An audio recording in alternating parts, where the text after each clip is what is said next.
Your home is everywhere. The sun rays are shining equally on you as on the others. The universe is here for you. You may live the way the birds live. Dear Angela, dear Jade, dear fellow adoptees, dear mothers, dear art friends, dear colleagues, thanks for being here with us today. Thanks so much for the invitation and the organization of this exhibition. I'm truly thrilled to be invited to be part of the duo exhibition All About Love at ARKO, together with the amazing Yoongjong Kwak, curated by the even more amazing Angela. This exhibition here is the first exhibition of 3 exhibitions that I will participate in this year in Korea. The fact that I'm invited back for 3 exhibitions in this country, where I'm born 45 years ago, is not as evident as it may appear. It is both wonderful, touching, but also a bit unsettling at the same time.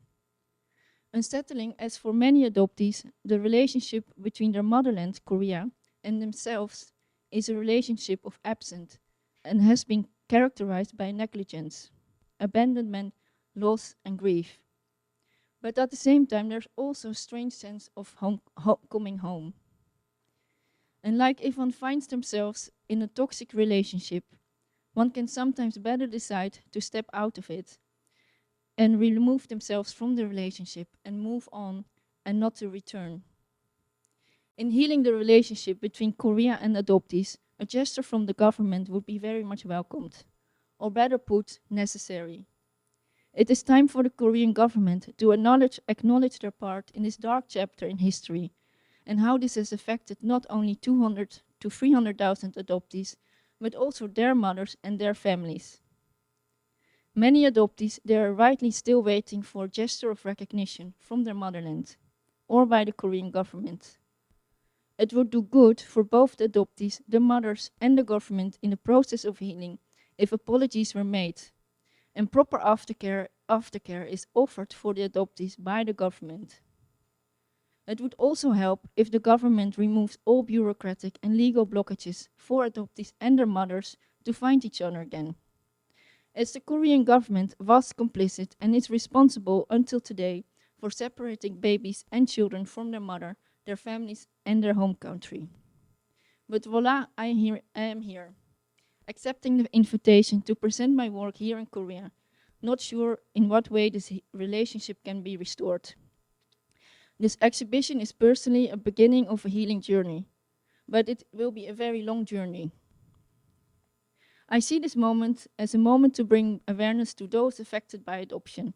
Hopefully, this exhibition can contribute to the necessary public debate around Korean childcare system that is now heavily directed by the adoption industry and directs children to other countries rather than preserving families here. Although Korea is one of the wealthiest countries in the world, Korea is still sending children off to the US and to Europe. Adoptees and mothers whose lives are most affected by adoption, their interests have been violated for decades and silenced and are being ignored. This morning, we held a gathering with adoptees and mothers here in ARKO at the space.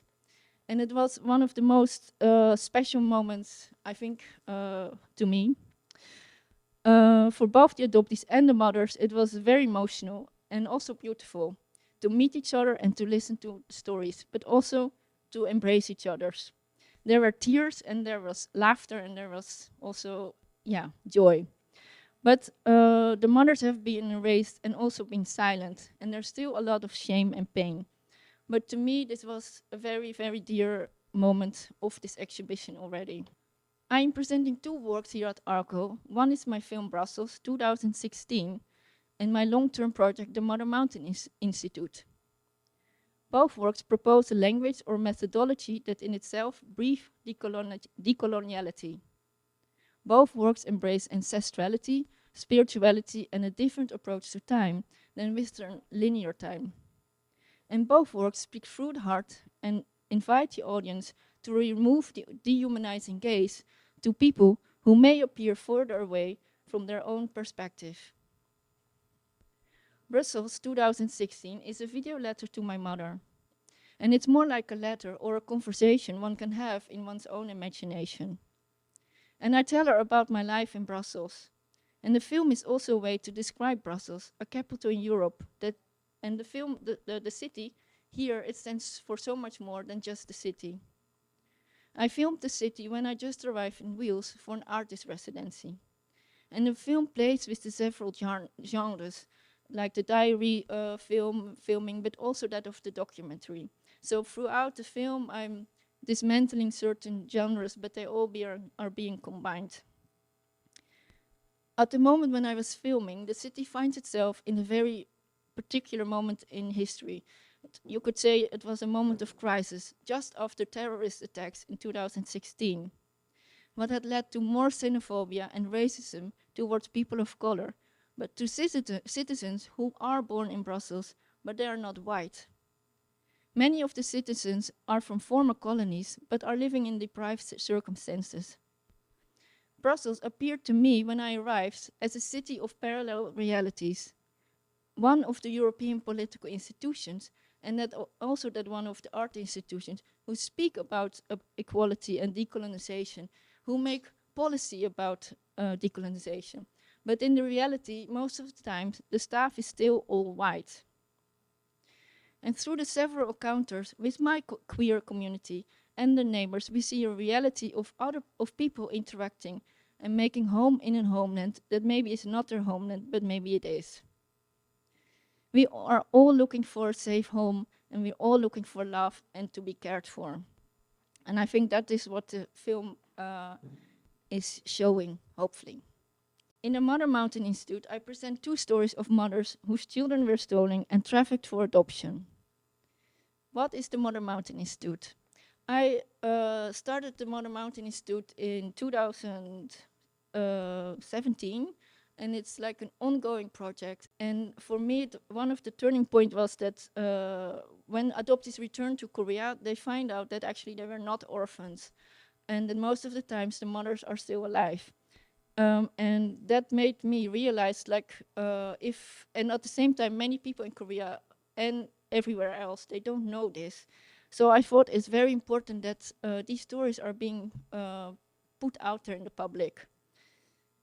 So what the Mother Mountain Institute is, it is an artwork manifesting itself as an immersive sound installation in a room representing the universe with 2 spheres, the sun and the moon slowly orbiting around each other, but also representing maybe mother and child who are still looking for each other. It is also a research project to bring forward the colonial violence of how racialized mothers are intentionally dehumanized and deprived of motherhood in order to supply the intercountry and transracial adoption market. It is also a growing collection of testimonies of mothers whose children were stolen and trafficked for the intercountry and transracial adoption market. The work is also healing for the mothers who now, I hope so, who now find a way to share the stories and to be no longer to be ashamed. Often, they were never heard in what they wanted for themselves or their child. The installation includes 2 voices, a speaking mountain and a mother's voices, who are alternating between each other. The Mother Mountain Institute is also a growing series of drawings made in mountains, known for their spiritual and healing qualities. The mountain is a spiritual entity. In Korea and many other countries from where adoptees are coming from, the mountain is seen as a place to connect with the gods and the earthly world. And also, the mountain is often seen as a wise and spiritual figure. I grew up in the Netherlands, and the Netherlands is a very flat country, as we all know, but I've always had this fascination for mountains. The Mother Mountain Institute is also a gesture of consolation.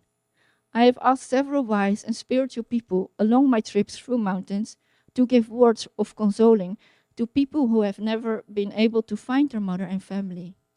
These words are narrated by the mountain in the installation. It is also another gesture of consolation. For adoptees, it can be healing to know that all mothers who I've spoken to have always kept their child in their thoughts, daily and over time. The pain of missing is reciprocal. No mother voluntarily have let go of her child. The Mother Mountain Institute also exposes through individual stories the meta-structures of colonial and racial violence. And it's also a connection to animistic heritage, as most of the men and women who have been displaced from their cultures for adoption come from a culture with a very rich animistic cosmology. But they grow up with the idea that they're coming from retarded and backwarded cultures. The Mother Mountain Institute is an ongoing artistic research initiated in 2017. And the project will expand and continue to change over time. The Mother Mountain Institute is a timeless project and has the base of a mountain. The Mother Mountain Institute does not claim to be finished or to be complete, but by centering and listening to the stories of mothers, the Mother Mountain Institute does want to contribute to preserving families and the abolition of a colonial system of the displacement of children in the name of adoption. The Mother Mountain Institute is an ongoing project that collects the stories of racialized mothers who have lost their children to transnational and transracial adoption to white families in the global north. The interest of the mother is often overlooked in the constellation of transnational and transracial adoptions with its several stakeholders. This includes the adoption agency, the government, the adoptee, and the adopting parents. These women, who are often found in precarious social and economical situations, are faced with pressure by the state, the church, and criminal traffickers in an underlying patriarchal society. According to researcher Chiara Candela, a PhD candidate at the University of Antwerp, it is safely estimated that millions of Black, Indigenous, and people of color babies babies and children have been taken from their original families, displaced and adopted by white families. This was part of the global European civilization project of Christianizing the savage. It is within this colonial and imperial context that contemporary adoption is still taking place. Countries that have been subject to Western colonization or imperialism are today suppliers for the Western adoption market.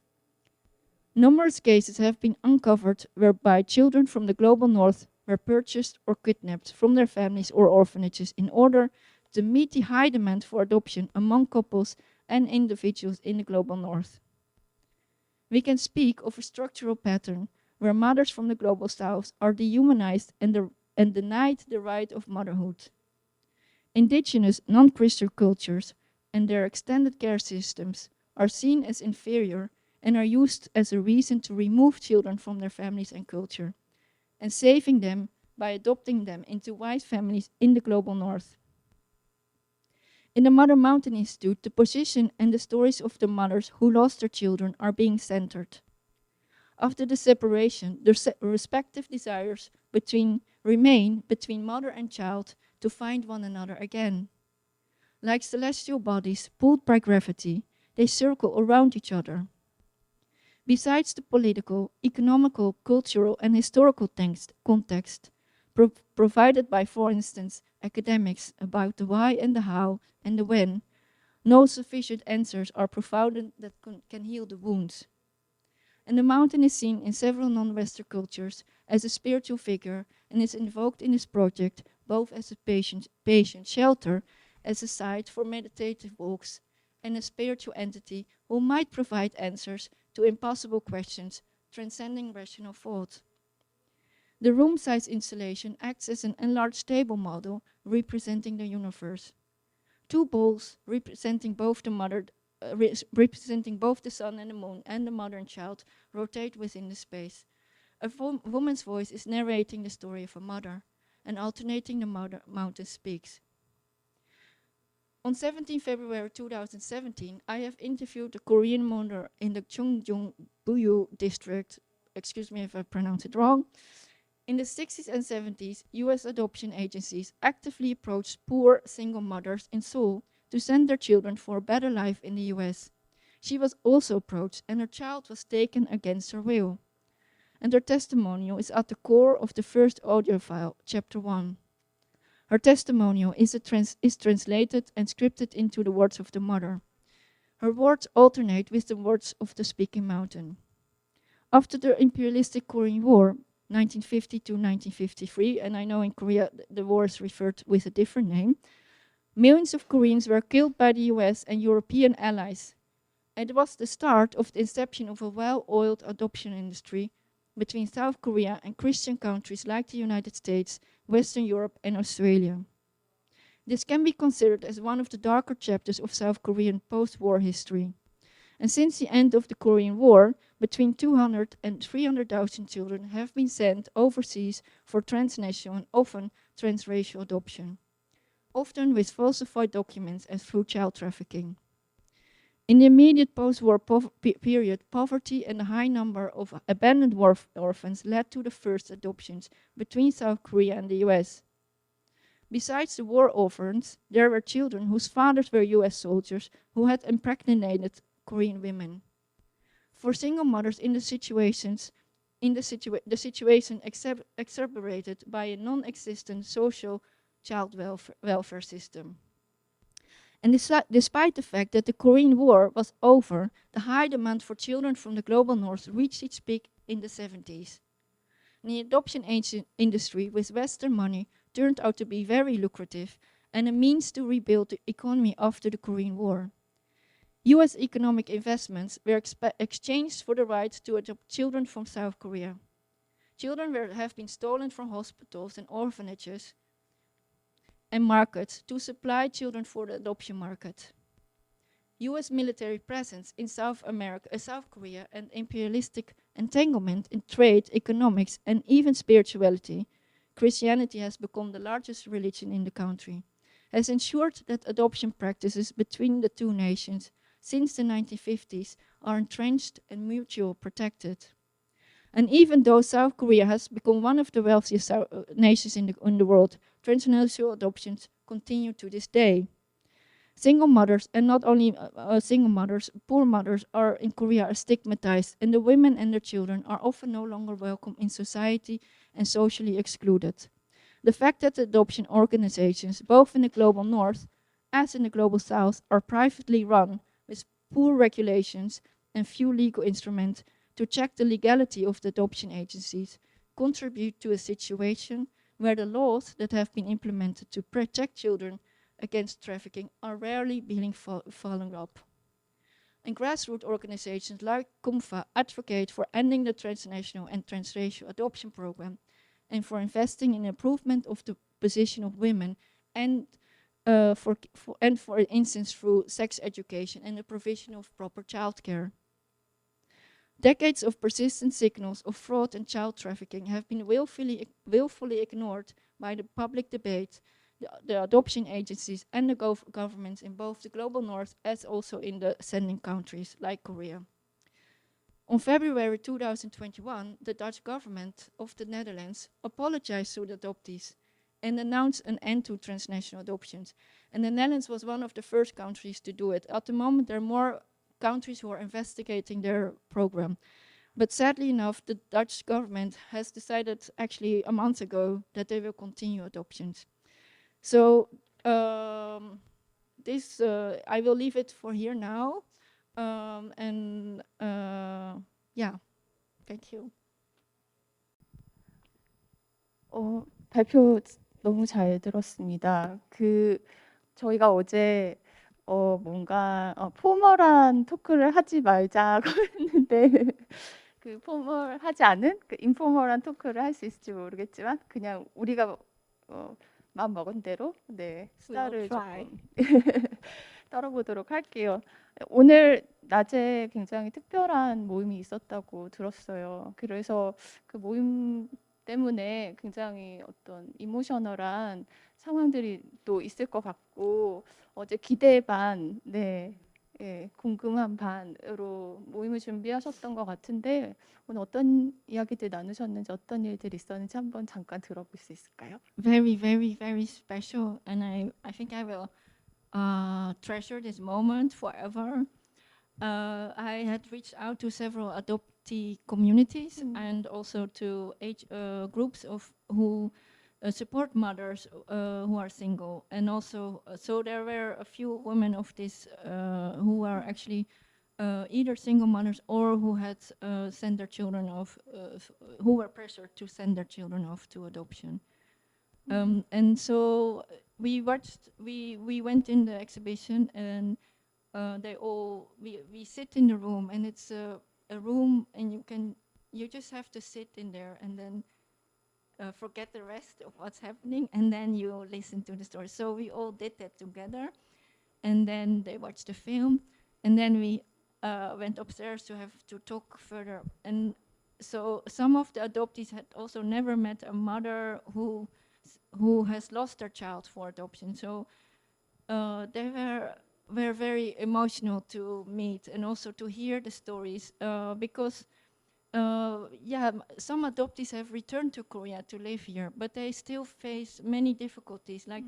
Like for example, we don't get automatically the Korean nationality.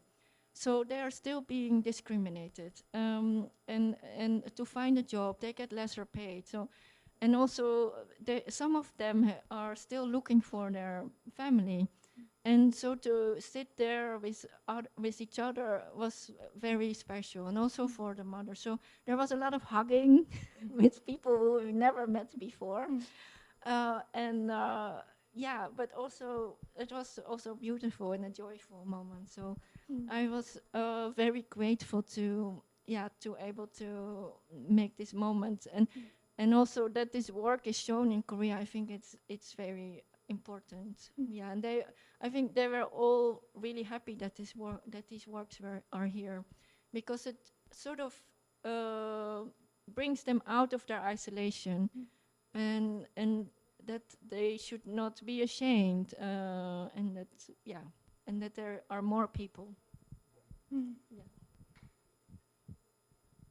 전시 얘기를 조금 해볼까요? 일단은 산에 대해서 이야기를 시작해 볼까 하는데, 지금 어머니 산신기관 설치 옆에 이렇게 드로잉들이 있어요.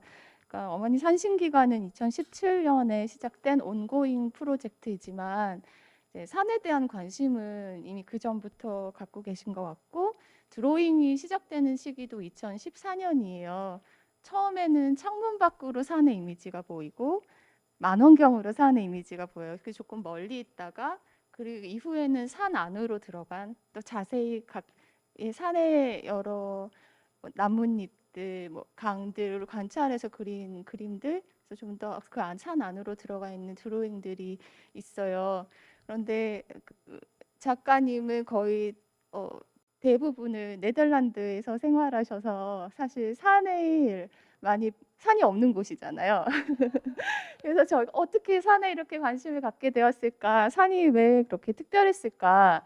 그리고 어머니를 연결하는 자연의 많은 그 비유들이 있지만 바다를 혹은 대지를 연결하는 경우들이 있는데 마더 마운틴, 어머니와 산을 연결하는 것도 좀 특별했다고 생각했고, 일단 산인의 무엇이 그렇게 당신을 매혹하는가, 네, 이 작업에서 일단 그렇게 질문을 시작해 볼게요. Yeah, indeed, like I grew up in the flattest country in the world, the Netherlands,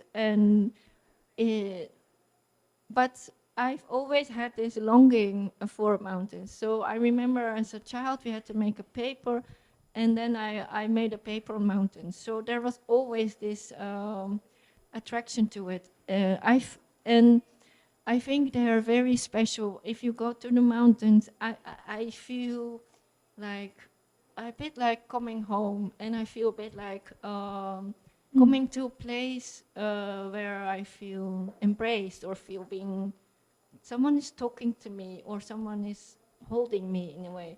And I think maybe for adoptees, like home country is a very strange concept. Like we are neither really Korean, we are neither very Dutch, but at the same time we are. So I think these mountains, they give to me a sense of also, belonging. I don't know why, and now yesterday you told me that Busan it means sun is mountain. So I'm probably from Ulsan or Busan. So they're both actually at the mountain. So maybe it makes sense. Maybe somehow I knew. I don't know. And I also have met several people, and I somehow I knew this, but they also have told me that several people have told me that in my previous life, or one of them, I was a monk, and I think I was a monk living in the mountains. So I don't know, maybe it's from there. Yeah. 산에서 어떤 목소리를 듣는 것 같다라고 말하신 것처럼 작업에서 실제로 산이 말하게 하는데 이 산은 현자, 위로하는 현자의 목소리나 뭐 운명을 예언하는 어떤 그 시인의 목소리 이런 영성을 가진 존재로 들려요. 그리고 산신기관, 어머니 산신기관의 설치가 갖고 있는 샤머니즘적 요소도 생각해 볼 수 있을 것 같은데 이 장소 자체가 명상의 공간으로 꾸미셨지만 또 제2의 공간으로 보이기도 하고 해와 달이 있고 그리고 가운데 이 산이 있는 것 그리고 그 벽체의 색깔도 오방색을 반영해서 만드신 것 같아요. 그래서 어떤 그 사원의 이미지를 자연스럽게 떠올리게 되거든요. 그래서 이 이후에 하신 작업들에는 이런 그런 그 샤먼의 제의를 그 예를 들면 4개월 400만 강연에도 샤먼의 제의를 본격적으로 차용하고 계시고요. 그래서 여기서 이제 들려오는 어머니 목소리가 다소 슬픈 사연들을 담고 있지만 이 공간이 이 이야기를 감싸면서 위로하는 구조를 가지고 있고 그리고 이분들의 목소리가 사실은 다른 분들의 인터뷰를 전달하는 것이잖아요. 그래서 타인의 이야기를 전달하는 목소리가 약간 이제 망자의 억울함을 사연을 대신 말하는 무당과 같은 그런 구조를 갖고 있다고도 생각이 들었어요. 그래서 이 설치 전체가 하나의 사원이자 무당의 모험을 형성하고 있는데 이 이제 샤머니즘이 이 전시의 이 작업에서도 그렇지만 앞으로 전개되는 작가님의 작업에서 또 중요한 리서치의 주제이기도 해서 이 작업에 본격적으로 개입하게 된 계기 그리고 이 제2의 기능과 형식에서 어떤 지점들이 흥미롭게 여겨지시는지 얘기 듣고 싶어요.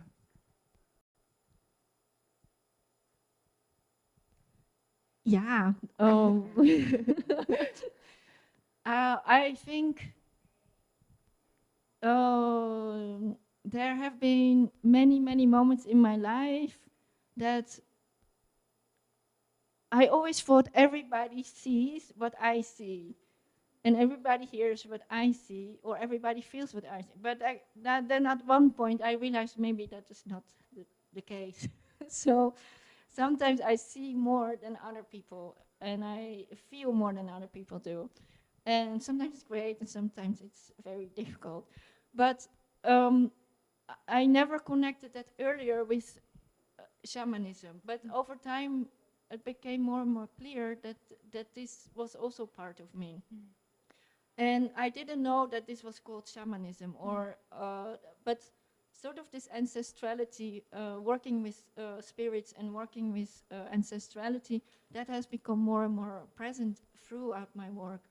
And I think there has been several people who also have been telling me, like, especially that what made a huge impression on me was, of course, meeting Kim Kung-wa a few months before she went to the other life. And she had actually told me that if I had stayed in Korea, I would have become one of them. And she said it was my destiny to become a mudang.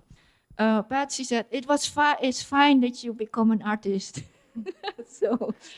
But also, so then in Belgium, I did receive shamanistic initiations there. And so this is part of me. And sometimes these parts are coming together and sometimes they are separated. And because of Christianity, not only here, but also in Europe, people find these things really weird or they think it's scary. But I think I think you can approach it in several ways. I think here we are much more used to call for support from the spirits, from the gods and the ancestors and the mountains. But where I grew up, this was really weird to do these things. And so it took me also time to slowly embrace this part. But then it became stronger and stronger. And so for the work, 4 months, 4 million light years, that I will be showing in Busan, this plays a very big part also in the film. And because I started to make songs as if they were sung by our ancestors. And so they gave a message to the adoptees. And I have been receiving many images and visions for making this work. So this was how the work was actually made. And so for the new work, I will focus on how Asian women are being infantilized and also sexualized in Western society. It is sometimes very difficult to be seen as an equal, mature person in Western society, where everybody actually quite looks down on Asian women. And they find this, they always expect us to be submissive and to be not to speak up. And so there's this strange image about Asian women. So, but I'm interested to look at where are these images coming from, but also how can we connect with Korean ancestry and Korean shamanism, maybe to find healing, not only for us, but actually for the entire society. It's not, I mean, it's a proposal. It's not, I don't claim it will happen, but it will. So I will bring these several elements also that we are not to be ashamed of where we are from. And yeah, I think, in general, I think like,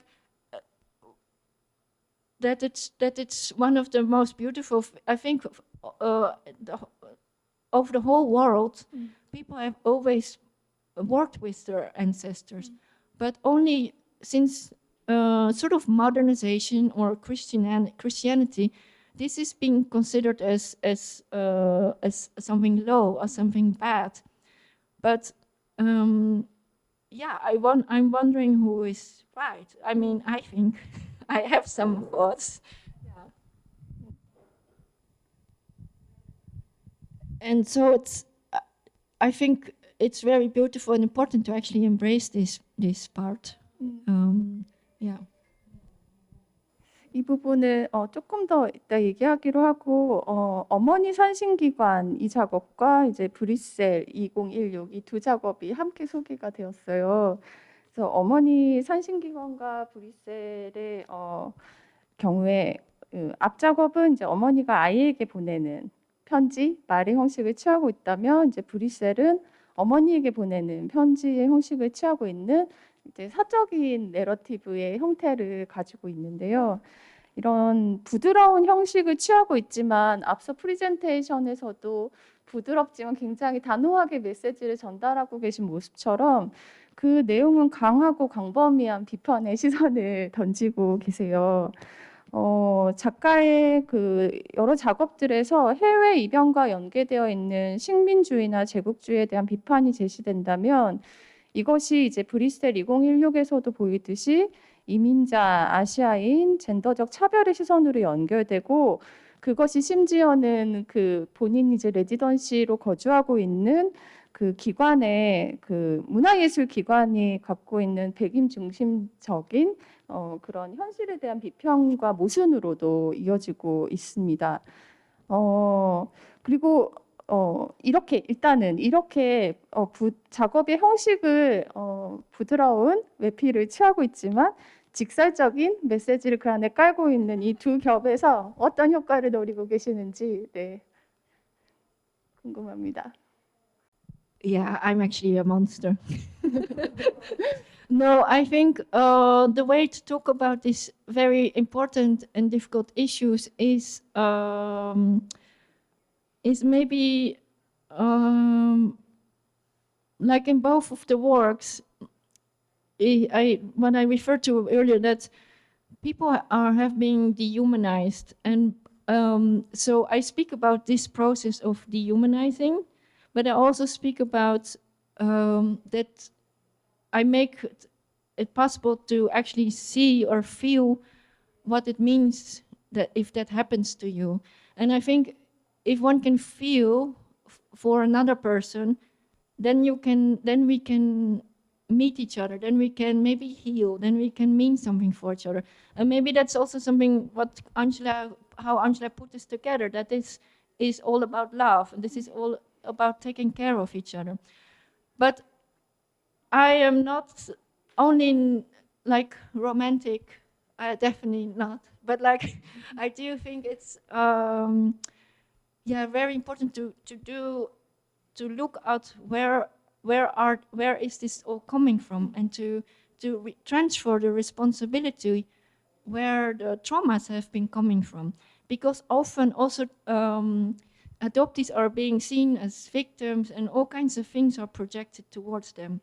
But I think it's really important to also see where all of this is coming from, so we can think about it together.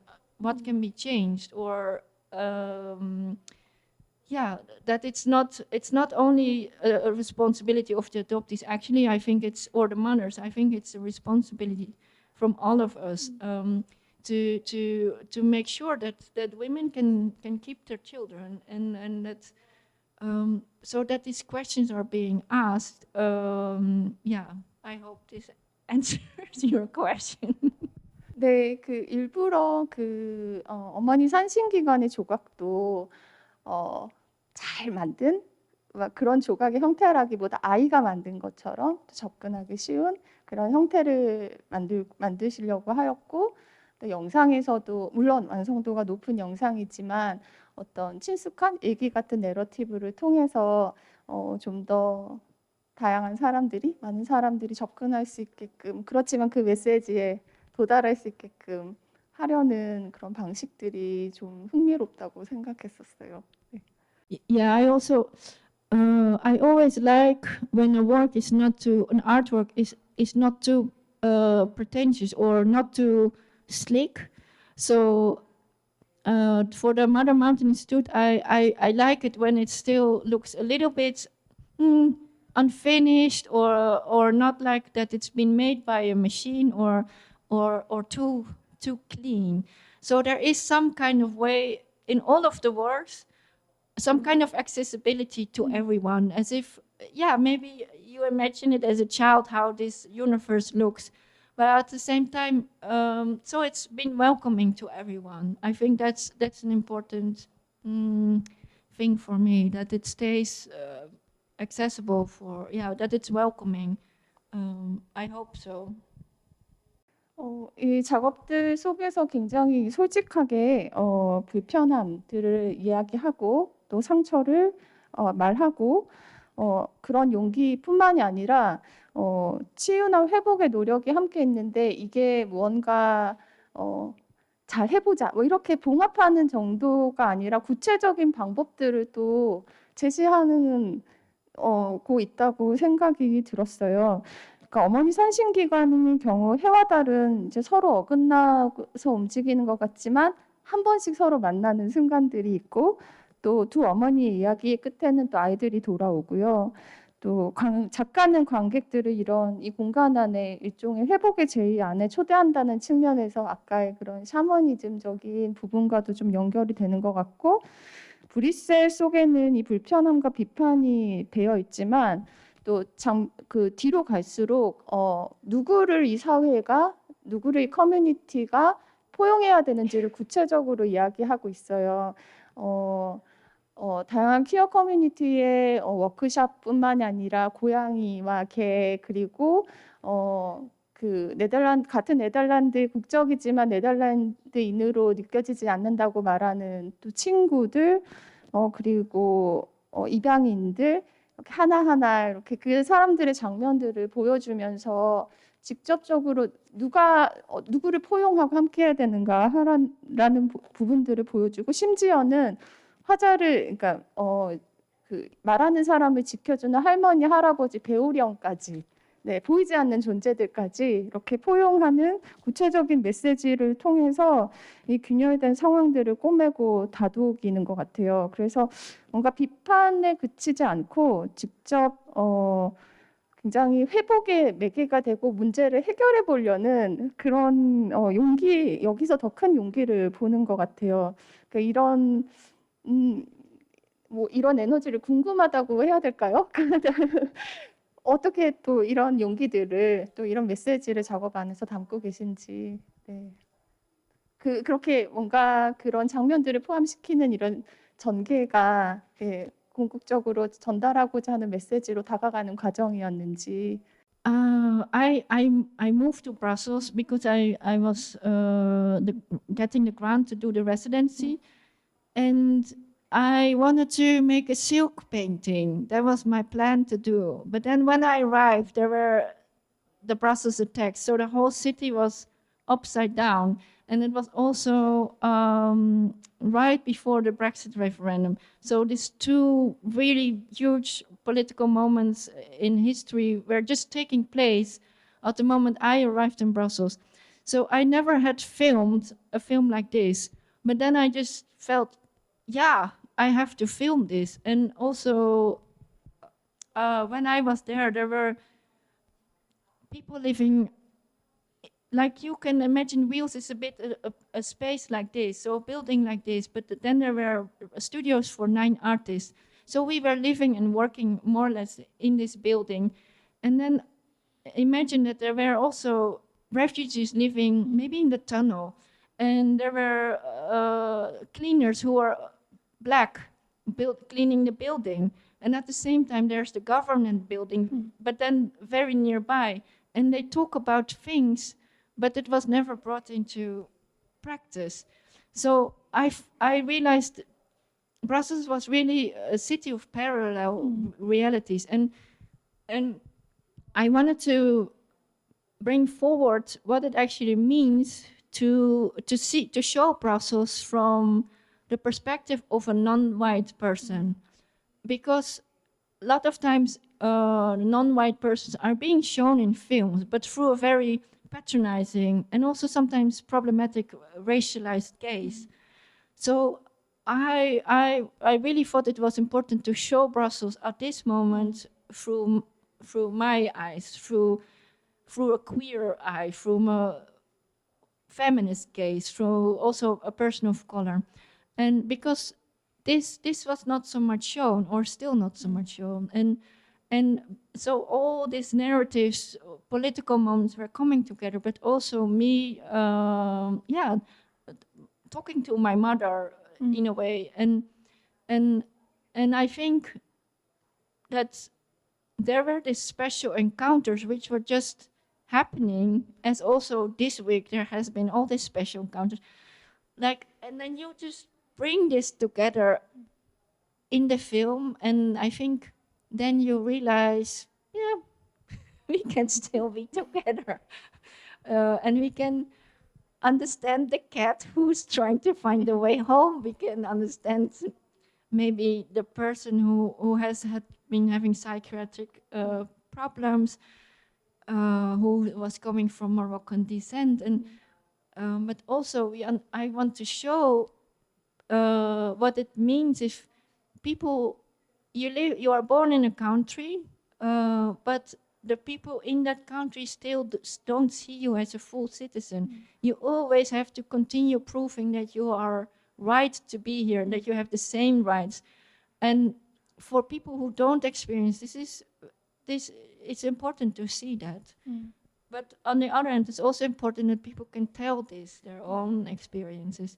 So, I think this was a bit what I was trying to also to experience, to show, because both of the film and the installation, they have almost a physical experience, and it's the way like how people share their stories and the proximity how I've been filming, and it is almost as if the people in the film or in the installation, how they are almost talking to you directly. So I try to remove the distance between you and me. So that is how we can actually, find each other.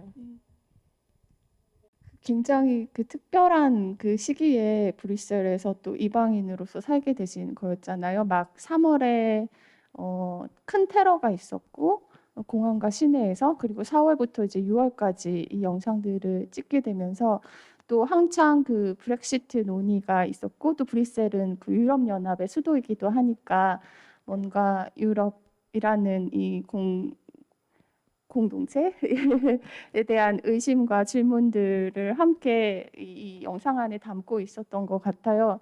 그래서 매일의 일상을 찍는 것 같지만 자세히 살펴보면 하나하나의 장면들이 굉장히 어떤 의미와 의도들이 있는데, 예를 들면 릴스가 있는 곳이 굉장히 특별한 공간이니까요. 그 미디 바로 근처가 다양한 그 이주자들이 살고 있는 지역이기도 하고, 그 레지던시에서 바로 그 유로스타 탈리스 기차가 오고 가는 그 지점이 이렇게 장면들이 같이 보이고, 또 그런 뭐 지금 아토미움이 등장한다든지 이런 유럽에 대한 그런 상징들을 보여주는 부분, 그리고 그 어떤 실패들에 대해서 이야기하는 부분들과 함께 또 우리에게 매우 가까이 있는 어떤 커뮤니티인 예술계에 대한 이야기도 함께 담고 있었어요. 그런 작업 전시를 어떤 그 탈식민주의적 입장의 전시를 하지만 사실은 또 여전히 외부에서 그 안으로 들어오는 사람들을 막기 위한 어떤 장치를 하는, 그러니까 허용된 사람들에게만 허용된 사람들에게만 열려 있는 어떤 커뮤니티에 대한 이야기도 같이 영상 안에 좀 담겨져 있었는데, 제가 그 새로 하고 계시는 작업 안에 이 유럽의 주요 미술의 중심지라 불리는 또 작가분께서 또 사셨고 또 살고 있는 이런 새 도시에 대한 이야기들을 또 같이 엮으신다고 들어서, 혹시 이런 또 미술계 안에서 좀 더 필요한, 포용해야 될, 바뀌어야 될 어떤 문제들에 대한 이야기들도 이 새로운 작업과 이 앞서 하셨던 그 브뤼셀 2016의 연장선에서 또 진행을 하실지 궁금합니다. Like I think this modernization movement or idea or political idea, which is very present in Europe, from this movement, there has been sort of designed a universalism, and that has been spread out all over the world. Like this is the best way to build a society, and they call it either democracy or basic universal rights. But these ideas have been very outdated because it has been mostly embracing white Western Christian countries. And so all the other countries have been following their models. So also you can see, I've been in Brazil, I've been in India, I've been in Korea. You see all countries who have been colonized that they have the same way they build the museum. They have the same way they build the university academic system. So this brings into a hierarchy which will always place Europe as on top of the hierarchy, because all of the other countries are following and mimicking the ideas and following the rules. So in this work, I will talk about these 3 cities, but actually these cities are a way to talk about this. And I think the way to think like this or to build a global idea is maybe a disease. So, and I think we should try to cure the disease. So this is at the base of my idea for the new work. And so I will treat this as a disease, as a sick patient. And with shamanism, a lot of mudangs, they first get sick before they're able to give healings. And so also a lot of times in the West, when people start to receive messages, they are being considered as being sick, and they are placed in psychiatric hospitals. So when I started to receive messages, I knew I should not go to the doctor, because then I would end up in the psychiatric hospital, like one flew over the cuckoo's nest. What is the, yeah. So, and then you'll be chained and locked up. So I think in every culture there have been people, a lot of them actually are queer people. So there was not this duality between men and women, there just were much more genders. But these people have been considered as wise people and not as sick persons. So in this work, I will question who is actually sick. And so this is a bit little, so there's, it will be a bit of a funny work, but also very serious work.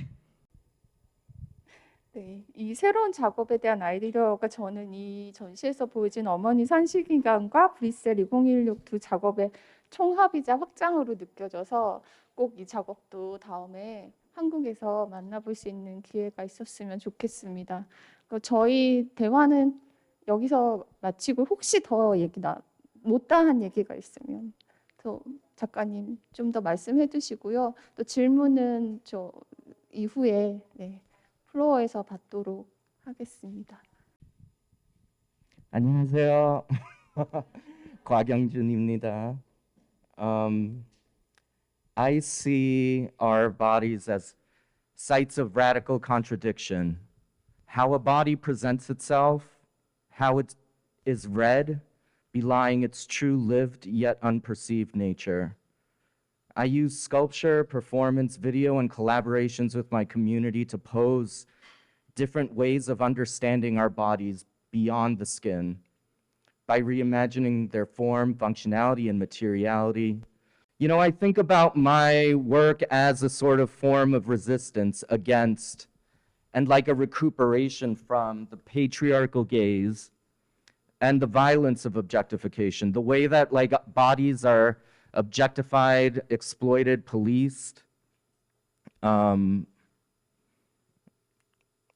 my work, I think about really just reorienting us toward new forms of intimacy with different bodies.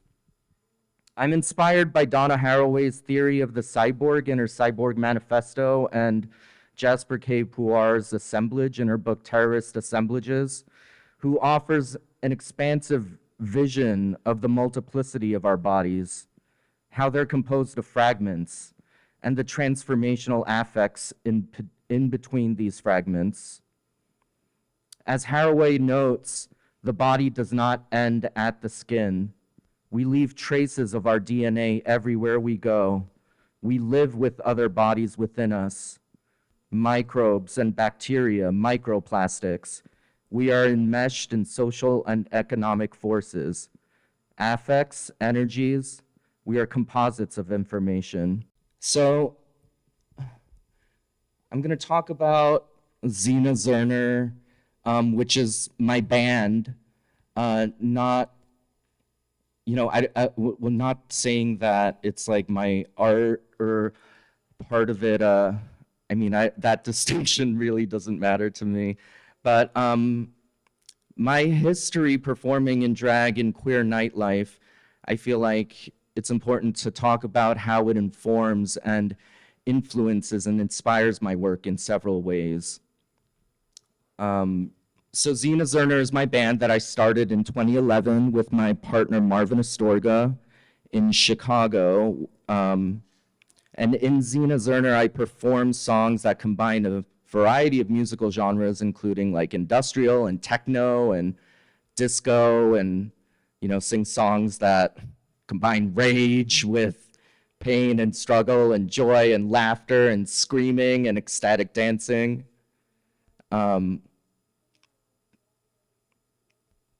So my point. Well, drag performance taught me to own that the self, our subjectivities are always a performance. It taught me about the organizing function of materials to connote meaning and identity. This allowed me to think of how material fragments could be manipulated in different ways to reimagine what a body could be, what it could look like, how it could function, how it could signify different things. So in many ways, I think about performance as like an entryway into sculpture. Dancing and interacting with audience members is like a crucial part of our performances, from which I learned so much and not the other way around. I try to create an intimate and vulnerable confrontation between my body and the bodies of audience members, where we're able to connect across boundaries of difference through dance, moving, jumping, screaming, to the instability, the friction, the non-coherence of bodily boundaries, where we're able to glimpse not only the otherness in each other, but our own selves. So in 2017, I created a sculpture exhibition called Her Me or Her My that was inspired by ancient Greek Hermes statues and the deity Hermaphroditus. I was interested in looking back in art history in order to see and make sense of the present day conflict and confusion around classifying trans bodies. I thought a lot about legislation going on at the time, such as transgender bathroom bills that the American government was using to further police trans bodies, all based on what our genitals look like and not considering our actual selves. I thought back to an early memory of encountering this statue of Hermaphroditus at the Louvre when I was just a young kid visiting France. I remember so clearly seeing this statue from this angle with like its gentle curvature and some other people like some on the other side like kind of giggling and and then rounding the corner discovering this like female form with like breasts and a penis. And in Greek myth, Hermaphroditus was meant to like synthesize all of the ideals of the masculine and the feminine, and you think about all the infinite ways by which the subtle nuances of like the feminine and the masculine could be represented, and it's mostly throughout history represented like this. So I created a fiberglass cast of a trans friend of mine, Alice, in the same pose as the statue, but reoriented so that the expectation to reveal one's identity is replaced with the position of active defiance. Another statue of Hermaphroditus at the Louvre from ancient Greece. Hermaphroditus is oftentimes represented lifting the fabric of their garment for the salacious reveal of their genitalia. How this gesture has been like reified, or how it's like proliferated throughout Western art history, proliferates that conflation of trans, intersex, gender nonconforming representations in the present day. I feel like, yeah. But looking back at this statue, I was thinking about its aged materiality. Though they were originally painted, but with the colors having faded over time, here you could see like there's no clear delineation where the fabric ends and the skin begins, where the arm ends and the fabric begins, where the genitals begin and the skin and the fabric, and it's all of the same stone body. And that served as the inspiration for the fabric and body works in my Hermaphroditus' Reveal series.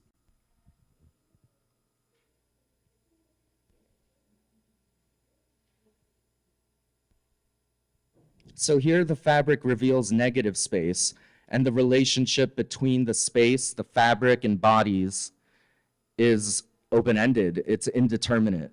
It's inconclusive.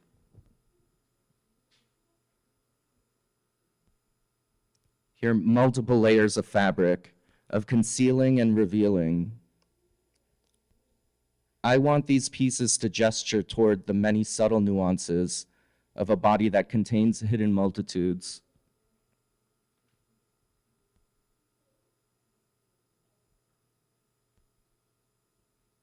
I was also interested in Herma statues, which are square columns bearing only the heads of gods and genitals as figurative markers of masculine power and authority.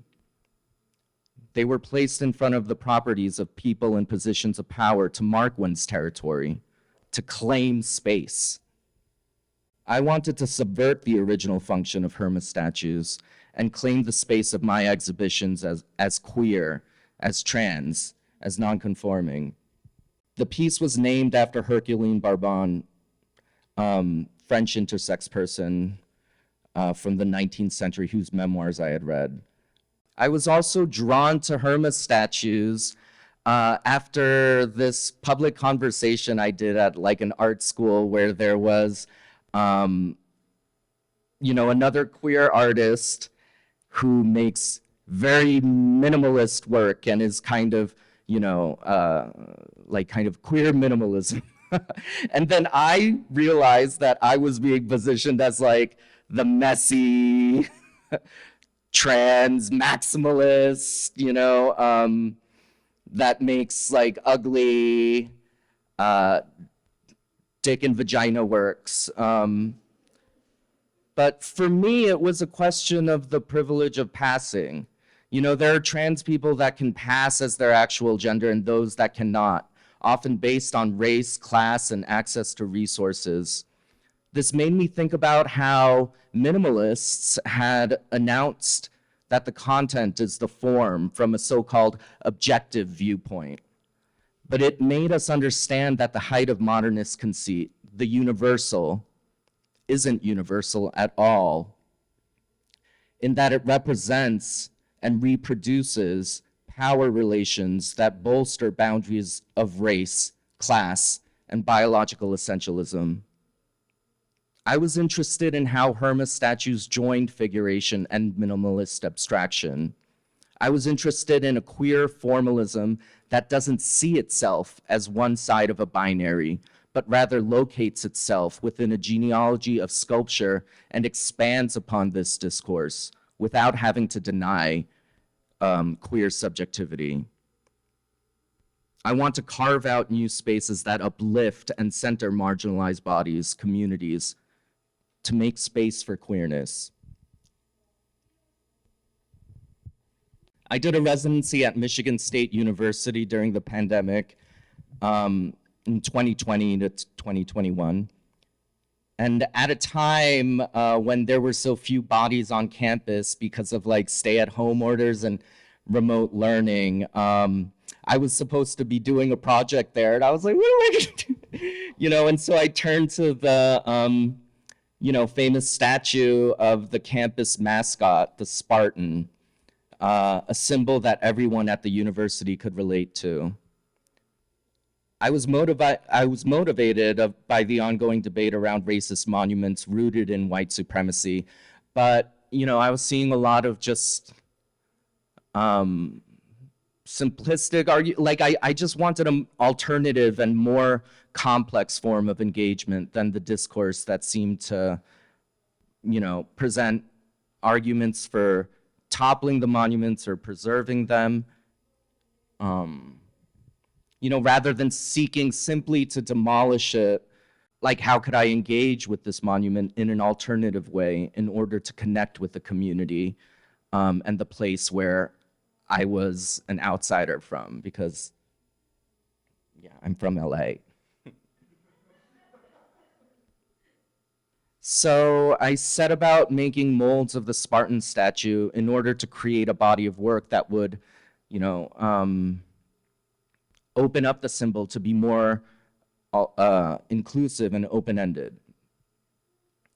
I also made these prints using casts of the Spartan so its body deviates further from its original form. It's faithful to its form, but it doesn't occupy just the space of figuration or abstraction, symbol or gesture. I wanted to create the opportunity for viewers' projections to open up the figure that at once seemed so whole and impenetrable, for different people to be able to see different things with multiple meanings and interpretations. This was a vandalism of Sparty done by a student. Oh, so the Spartan statue is called affectionately as Sparty by the students. But this was a vandalism of Sparty done by an art student in 1971 with ceramic breasts that were thrown over his shoulders. And that made me, that inspired this piece, which is a cast of the statue, but with some, extra things. This made me think of how prosthetics are used by a lot of different people, trans people, disabled people, like all sorts of non-normative bodies. And of course, like glitter and jewels and rainbows are often connected with notions of femininity and LGBTQ rights and the community, and I wanted to play with these cultural biases.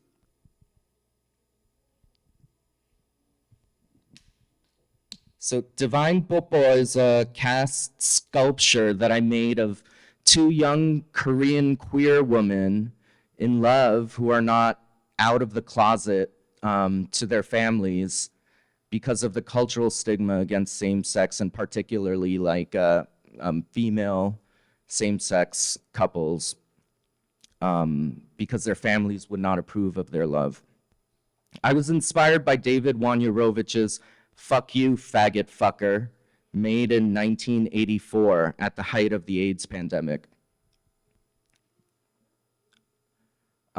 The reverse casting process that I use presents the negative form rather than the positive traditional cast. Unlike traditional sculptures of like large mass and volume, I wanted this piece to be like light and delicate, and it has an odd sense of dimensionality as you continue to move around it. I think of it as like kind of fossils. And like fossils, I want to suggest the infinite number of possible truths and unknown potential of these bodies through their absence. The other side of the sculpture extends the glimmering sense of limitless potential through holographic rhinestones that draw you near to it.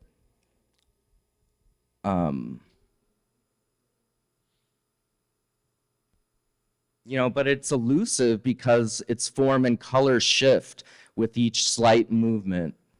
So yeah, like I want to draw our gaze toward the edges of our perception to suggest the limitations and all of like the excesses like that exist outside of our perception of bodies. I also use the cast to create this print. And I think about how like an ephemeral trace, a shadow, a landmark, reveals the fleetingness or the vulnerability, the fragility of our bodies. I want to convey a sense of being a ghost or never having fully arrived yet. We may discover something about ourselves and our bodies by seeing them as not yet fully formed.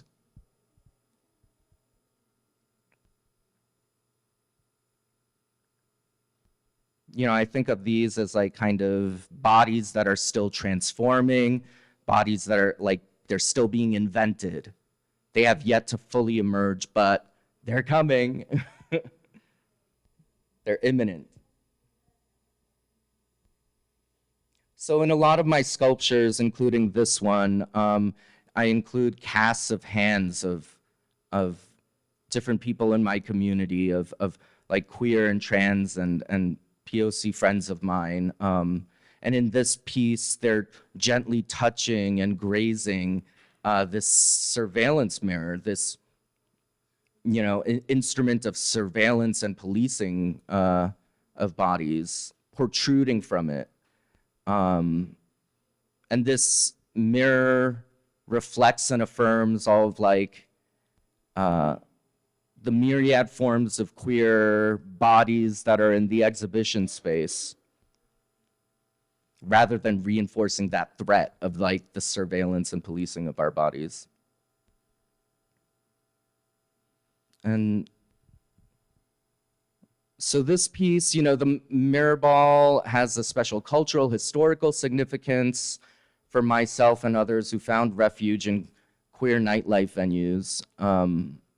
They're essential in creating an atmosphere of escape, release, freedom of expression, celebration, and hope, and imbued with that like history of the struggle for LGBTQ civil rights.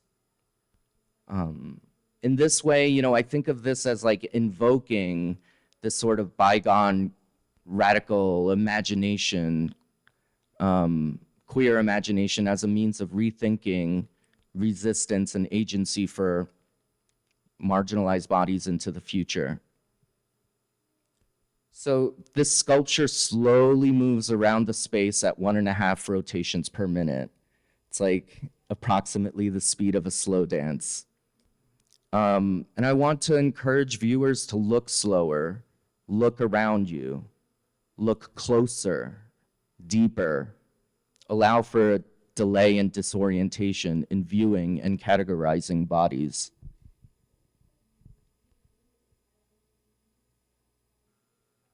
Again, these are like casts of my community to create this like amorphous circle dance. Yeah, we're all holding each other in this continuous cycle of support and intimacy amongst different bodies, becoming one, like a collective body conjuring a portal to alternative realities. Sounds really sci-fi.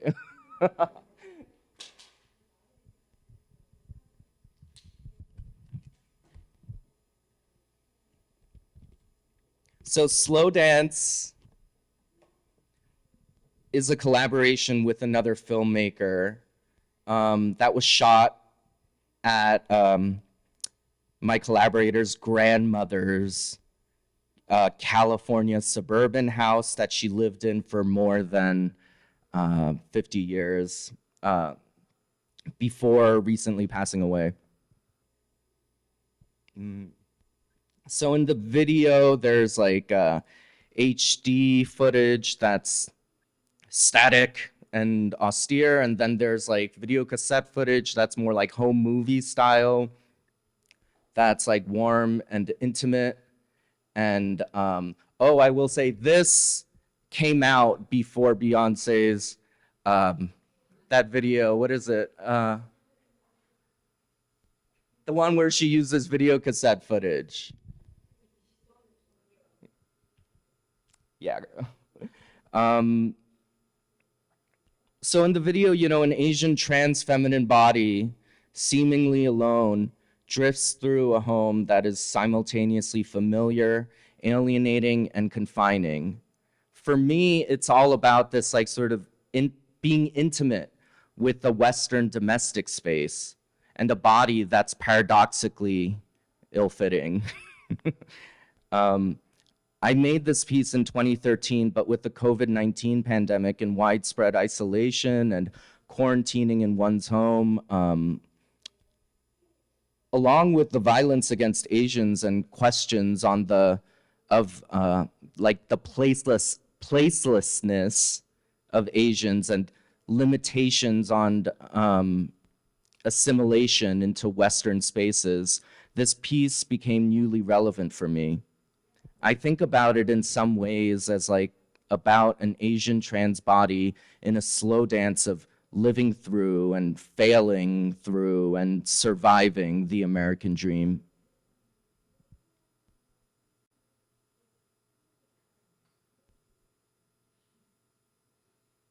So yeah, the wear and tear on her body, her nails falling off in the water as like the femininity washes away.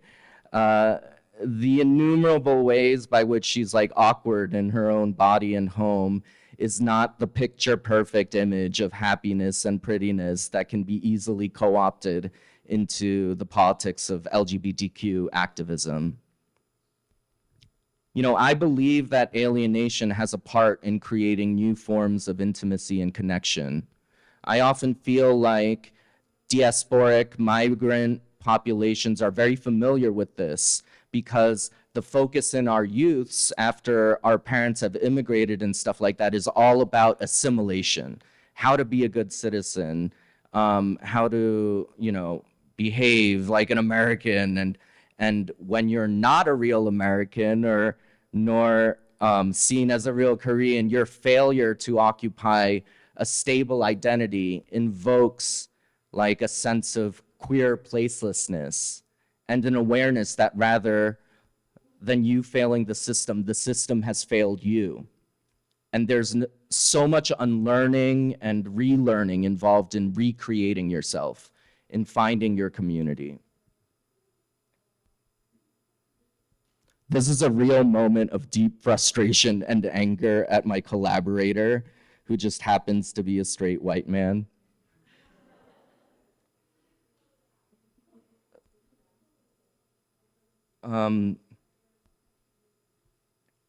So there are several entities in the film. This like beautiful, gorgeous Asian woman, the house, the gaze of the camera, my collaborator, and the viewer, and also kind of like this sort of like failed utopian fantasies of the sea and the outside world. There's a moment when the character stares into the lens and offers the camera / viewer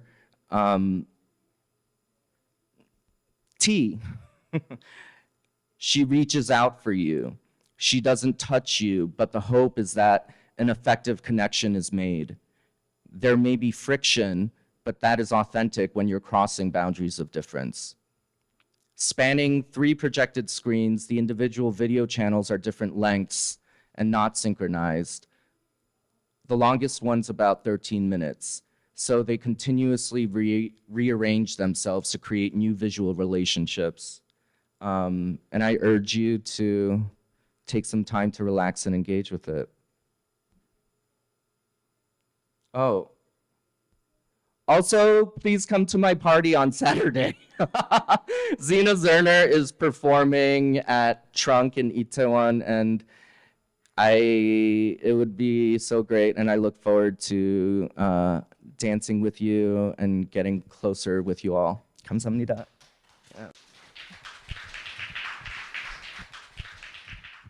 안녕하세요. 저는 소개해 주신 것처럼 갤러리현대의 디렉터로 있는 김재석이라고 합니다. 작가님께서 이제 그 작품의 활동에 대해서 전반적으로 소개를 해주셨는데요.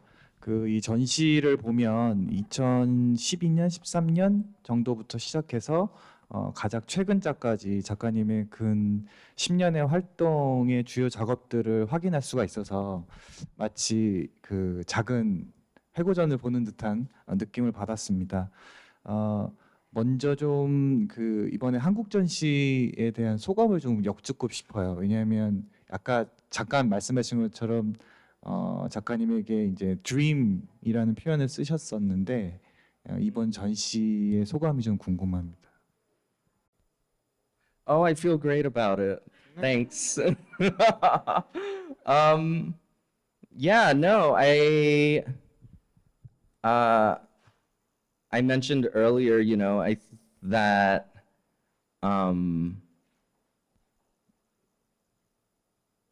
there were times when I felt like I wasn't accepted as like a Korean or an American, and I mentioned to other people like, you know, that but no, I am, and there are a lot of people like me, and you know, and they and you know, I think that the timing is right too. You know, I told some people that I was having a show in Korea, and they're like, like, how is that happening? Like, I'm too weird, or you know, that it wouldn't be accepted or something like that. But I know that there our people here. Like, I'm just so excited to be able to, you know, share the work with people here and like, you know, the kids who like need it and want it. 네, 제가 아까 말씀드린 대로 작품의 이제 그 연도가 제일 앞서는 게 이제 그 2012년에 그 as if라는 작업인 것 같은데 이 작업이 간단히 제일 이렇게 심플한 영상 작업이지만 작가님의 이 퍼포먼스와 조각 설치 작업들을 아우르는 그런 메타포적인 측면들이 함축되어 있는 작업이라는 생각이 들었어요. 그래서 좀 그 작품에서 보여주는 이 제스처, 손 제스처에 집중이 돼서 또한 그 위에 이 찐떡이는 이게 굉장히 그 물질성이 강조되어 있는 그 재료가 그 위에 얹혀져서 손으로 이렇게 제스처를 취하고 있는데 작가님께서 이전 다른 인터뷰에서 말씀하신 것 중에서 나의 작업 조각은 특히 제스처의 일종이다라는 말씀을 하셨습니다. 근데 이제 그 요 제스처가 사실은 이 그 게이 남성 공동체 안에서 굉장히 그 남성성이 강조되는 차원에서 이런 여성적인 손동작을 의미하기도 하거든요. 그래서 굉장히 그 작가님이 다루고 있는 어떤 젠더 이슈나 아니면 성 정체성의 문제를 상징적으로 드러내는 포즈이자 또 그 위에 얹혀져 있는 어떤 그 재료가 주는 이 촉각적인 느낌이 이 작가님의 조각 작품하고도 굉장히 긴밀하게 연결되어 있는 작업이라고 생각이 들어요. 그래서 이 작업에서 이야기를 좀 시작하고 싶습니다. 그래서 어떻게 이 작품을 시작하게 되셨는지. Yeah, well, it was a late night at the studio. I was making some ceramic works, and I had mixed, you know, watery clay called slip. And in order to get the texture on the ceramic piece, I would dip my hand in the slip and just fling it like this. And then I was just looking at myself like, oh my God, even when I'm making art, I can't help myself. But then, you know, and just thinking about how also weird it is that that kind of femininity or faggotry or, you know, is inscribed within this single gesture. And then like thinking of that gesture as a means of creation, as a means of making art.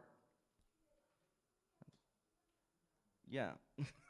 And I think that, you know, that it's so simple, but like I really feel like that's guided a lot of my work and, you know, the importance of gesture. 그 이 손동작이 사실은 이 작품뿐만 아니라 이번에 전시되고 있는 다른 작업들 혹은 전시되지 않은 다른 작업들에도 굉장히 반복해서 등장하는 것을 확인해 볼 수가 있습니다. 그래서 이 신체의 일부 중에서 이 손이 갖는 어떤 여러 의미들을 생각을 하셨을 텐데 이 손을 특별히 강조하시는 이유가 있을까요? Because I think that hands are so expressive in terms of gestures, and but they're also very like they can be ambiguous. We all have them, or most of us.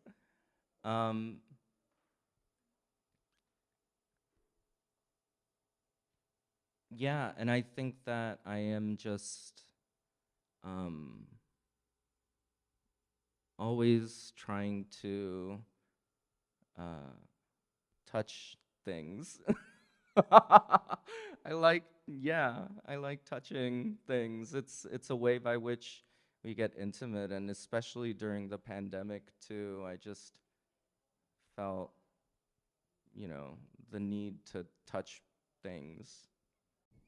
이 작가님의 작품 세계를 이제 짧게 설명해 주셨지만 크게 두 가지 방향에서 나눠볼 수 있을 것 같아요. 하나는 이제 퍼포먼스라고 할 수 있고, 혹은 퍼포먼스하고 관련된 영상물이 있는 것 같고, 다른 하나는 이제 조각과 뭐 설치 작품이 있는데, 보통 이제 그 두 가지를 병행하는 작가님들의 작품을 보면 이 조각이나 오브제 작업이 어떤 퍼포먼스의 결과물이나 혹은 그 퍼포먼스를 위해서 제작되는 프롭의 형태를 띠기 마련인데 작가님은 비교적 이 퍼포먼스의 영역과 그다음에 조각 설치 작업의 영역이 좀 엄격하게 구분되는 인상을 받았습니다. 혹시 이 서로 다른 어떤 매체나 장르를 오갈 때 어떤 그 점들을 좀 이렇게 그 구분하시는지, 어떤 식으로 이 작업들의 카테고리화 하시는지를 궁금합니다. Um, well, I think that I mean, I like to try different things. Do you know Richard Hawkins? Yeah, Richard Hawkins told me one time, I was having a studio visit with him, and I was worried about doing too much. And then, you know, but then he like helped me realize that art is one of the disciplines where you could just be a giant slut. You know, it's like the possibilities are endless. Um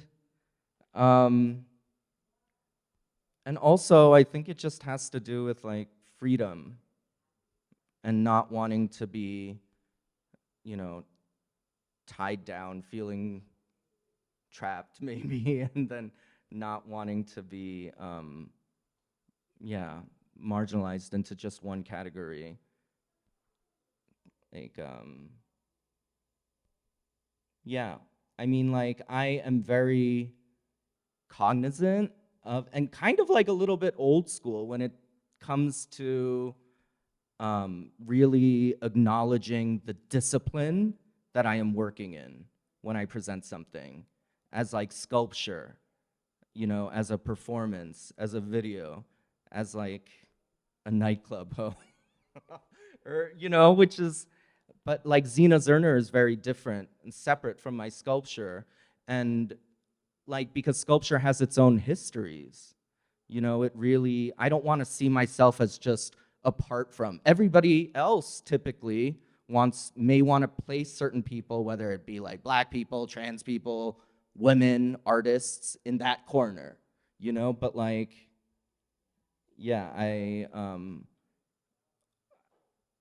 like making sculpture and then expanding it to be more inclusive. Does that make sense? 그렇지만 작품을 만드는 입장에서는 이 퍼포먼스를 제작할 때와 그다음에 조각을 만들 때 이 로직이 좀 다를 것 같거든요.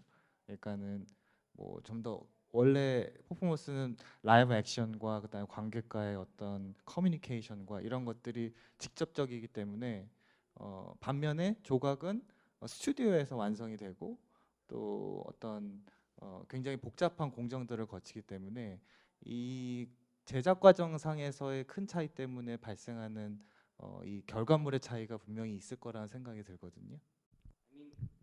They, I think I understand the question. Like, you know, I think about the fact that my sculptures will have a different audience from people who may see a Zena Zerner performance, for example. You know, even like a mutant salon, like another performance project that I do, or, you know, and I want to reach all sorts of different people. But, you know, even with my sculptures, I think about how they can be like active.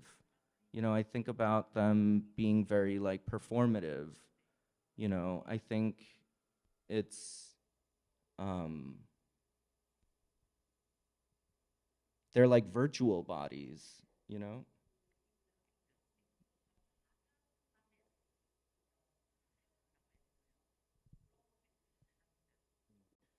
그러면 퍼포먼스에 조금 이제 얘기를 좀 해보고 싶은데요.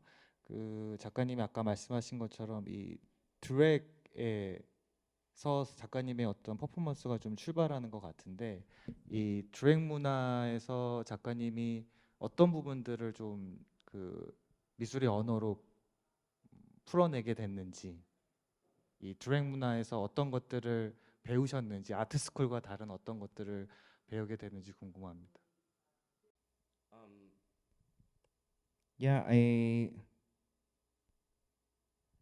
what I learned from Zena Zerner performances, I mean, just is I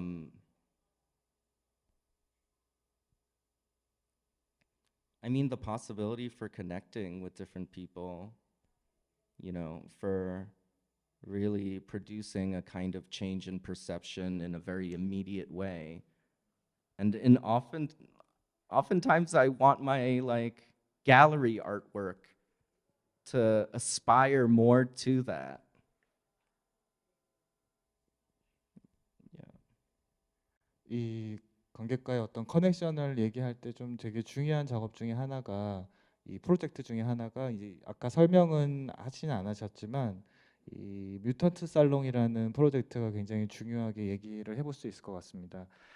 이 뮤턴트 살롱을 소개하시는 텍스트를 조금 읽어보면 이 큐어 트랜스 그다음에 유색 인종들 여성 드럼뷰니 커뮤니티 간의 연결을 증진시키고 또 그들과 함께 커뮤니티를 만들거나 공연을 하는 미용실 혹은 그 순회 플랫폼이다라고 소개를 해주셨는데요.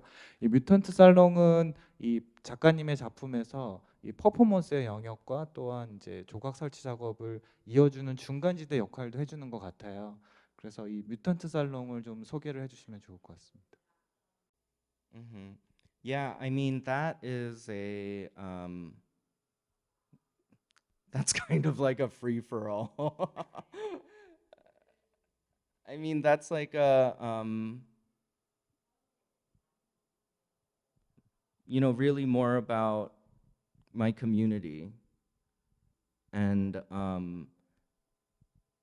a lot of times I'll create objects for the space of the salon. And I think of myself as like kind of being the,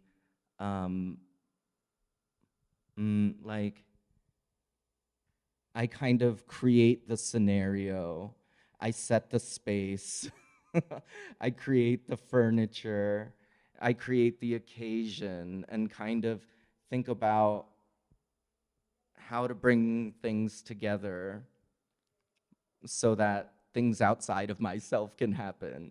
Yeah. 그 어떤 커뮤니티를 만드는 거에 대해서 이제 말씀해 주셨는데 작가님이 지금 이제 살고 있으면서 활동하고 있는 곳이 LA라는 곳이잖아요. 그곳에서의 그 어떤 그 문화적 인프라나 혹은 그 작가님 주변의 어떤 동료들이나 이런 어떤 커뮤니티가 작가님의 작품에 어떤 영향을 주나요? Yeah, in a lot of ways I make work for them. 약간 그 저는 그 작가님 작품을 보면서 LA스러운 퍼포먼스, LA스러운 어떤 비주얼, 뭐 약간 이런 장면들 그 문구들이 떠오르기도 하거든요.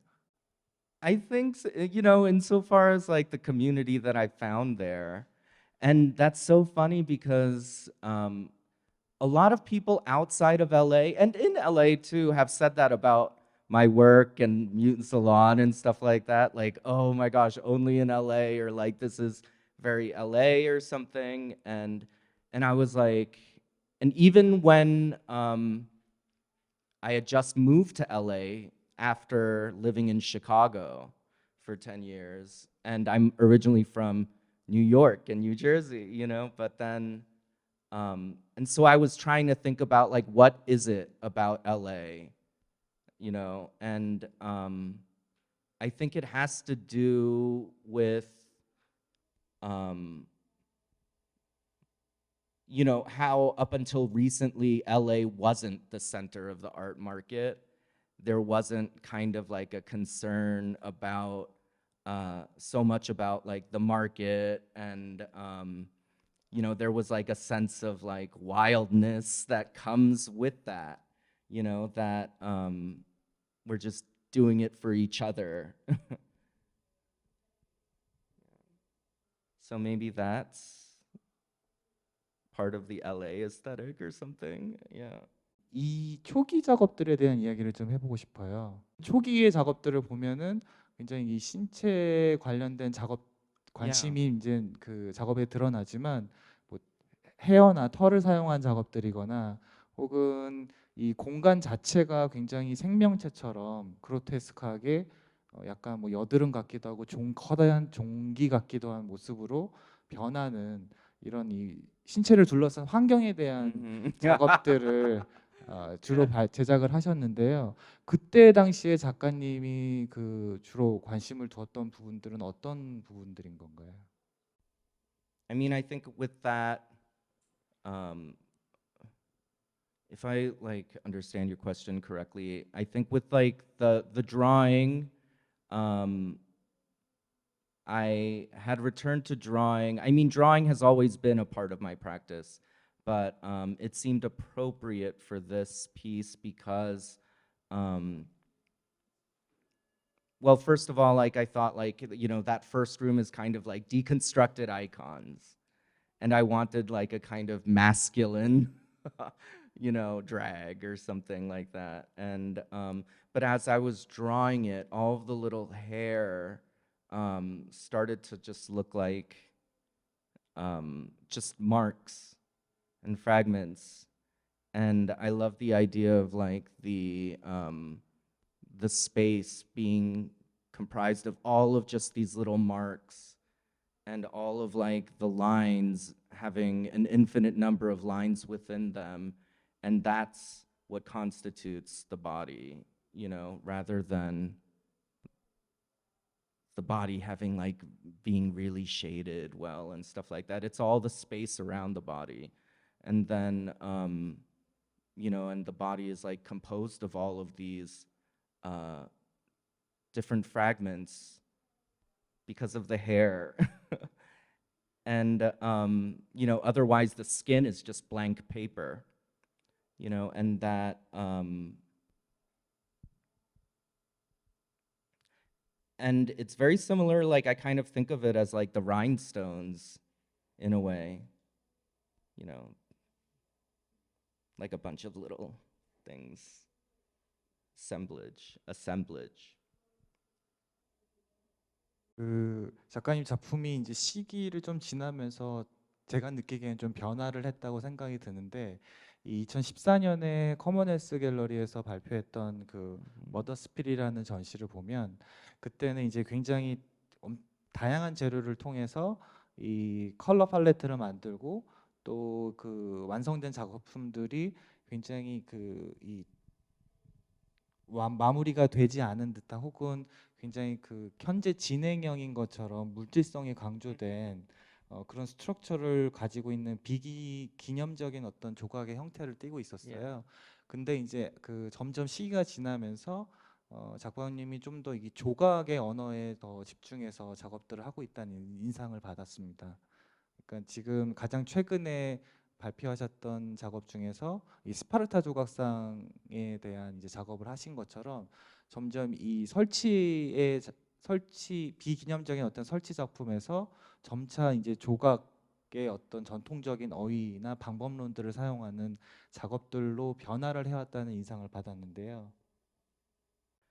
I mean, we're all like constantly transforming and complex, and I don't want to be making the same thing over and over again like every other, artist that I hate. And yeah. 특히 그 최근 작업에서는 이 조각의 다양한 방법들, 캐스팅하고 혹은 뭐 이렇게 몰딩을 한다든지 그런 전통적인 조각, 어떻게 보면은 굉장히 남성적이라고 할 수 있는 조각의 방법론들을 활용을 하는 작업들을 진행을 하고 있는데, 이러한 어떤 조각의 방법과 반대되게 굉장히 아까 말씀하신 그 보석이나 이런 것들이 꼭 그 LGBT의 어떤 정체성을 보여주진 않지만 그런 어떤 그 반짝이는 대상이랄지 혹은 그와 또 반대대로 굉장히 그 촉각성이 강조되고 끈적인다든지 이런 대립되는 요소들을 이 조각의 방법론과 결합하는 작업들을 하고 계신데요.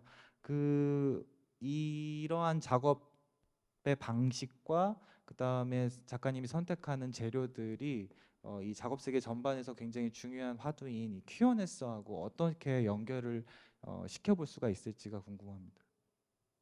Yeah, it's all kind of like part of this sort of like erotic experimentation.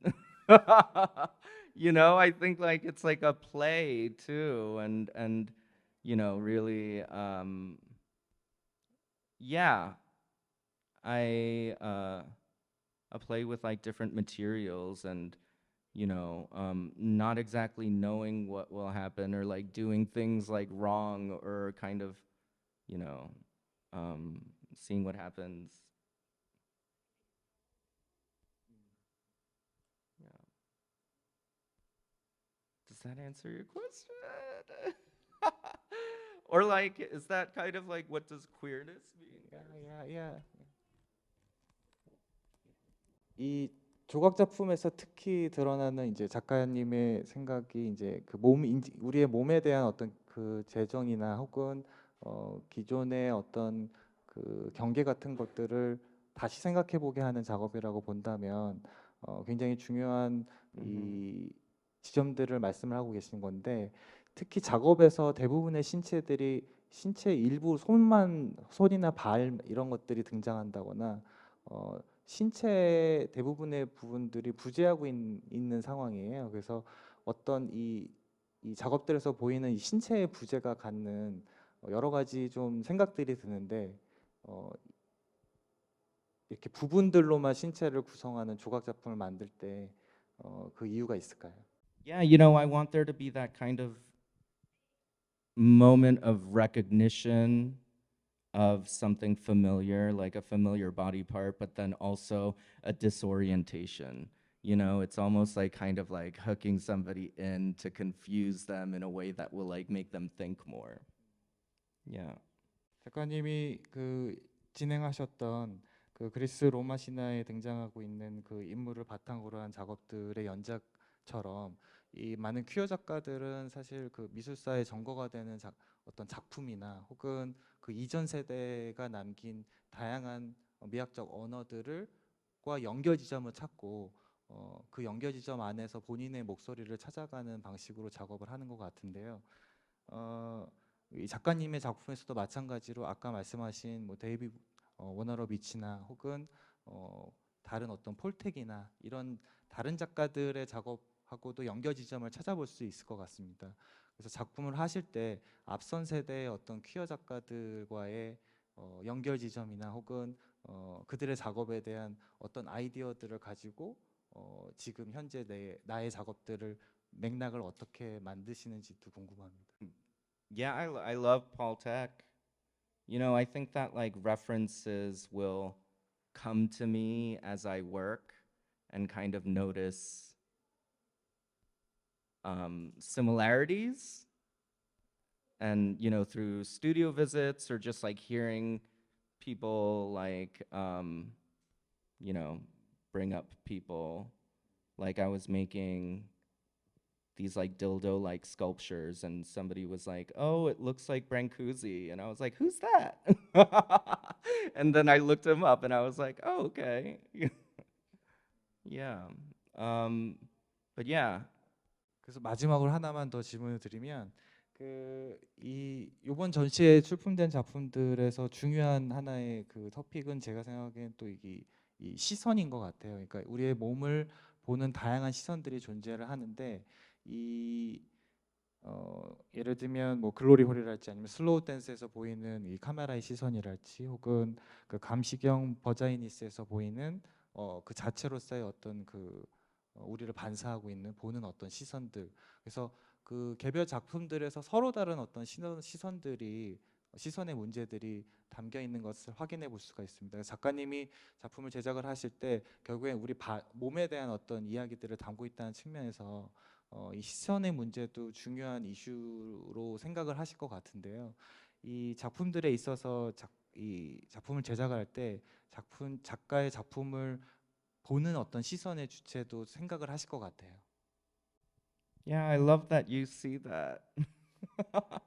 Yeah. You know, making sculpture and like objects that like moment of recognizing a thing as like a particular thing, and how one comes to that place is so important. Or like, I mean, that's the moment that I'm interested in terms of, you know, how bodies are objectified, you know, how a, you know, your skin can kind of like be read in a very particular way, and then all of like the, you know, harmful ways by which bodies are objectified. And so, yeah, I mean, I think that it is,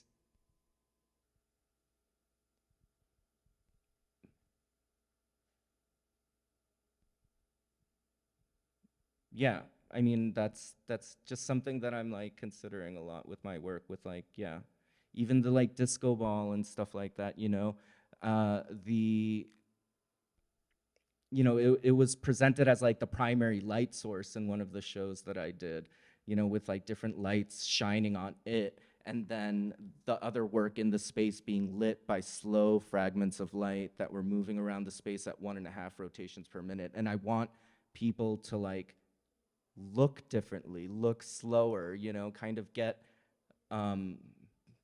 aware to the fact that like, you know, we've been attuned to a very particular way of looking at things.